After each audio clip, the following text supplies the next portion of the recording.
it's not every day the highbrow art world and the fun in the sun adventure world collide, but Samyule Walker's paintings sort of hit that cross-section. An up-and-coming artist, his work is a celebration of what it means to live in Utah.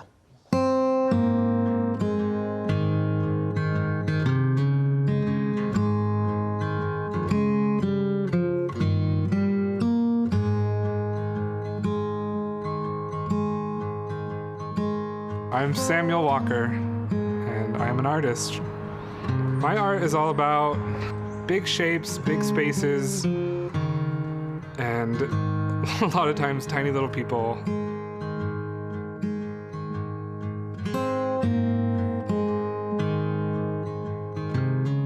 I pull from nature, I pull from some of the surrounding area that I've lived in and grown up in, some of the hikes that I've been on, and some of the times I've been out on a kayak or been rock climbing, and I try and take some of those big, huge, massive shapes and places and put myself into it and capture the feeling of what it's like to be in this huge, awesome world.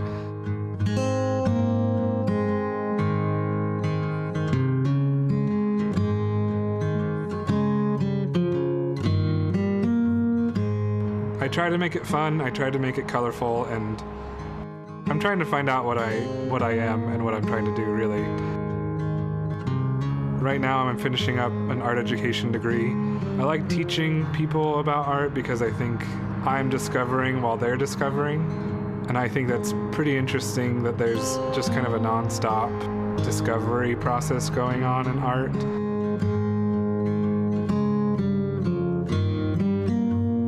What do you want to do in this world? What do you care about enough to really study or to explore or to research? I think I found myself in art because I saw things that I thought were beautiful, I saw things I thought were important or just weird, and I wanted to know more about them. It wouldn't be such an awesome process if I knew exactly what I was going to put down on the page before I did it.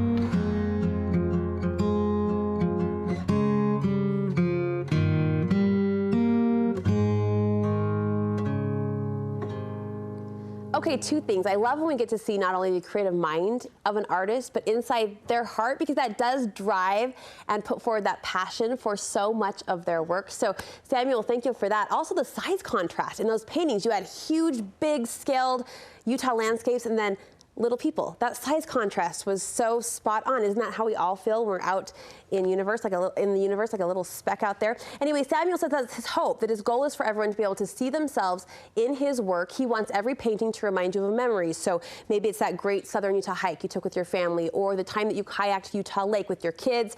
He is one of the fine artists featured at the final weekend of the Beehive Bazaar. This show is really an important part of the handmade revolution that is not just sweeping our state, but sweeping the country. And it's a real chance to celebrate the craft, DIY, and handmade artists in Utah. The final weekend of the Beehive Bazaar starts on Thursday. It runs through Saturday, and it's happening down at the Startup Building in Provo. You can check out all of the details and a list of participating artists at beehivebazaar.com.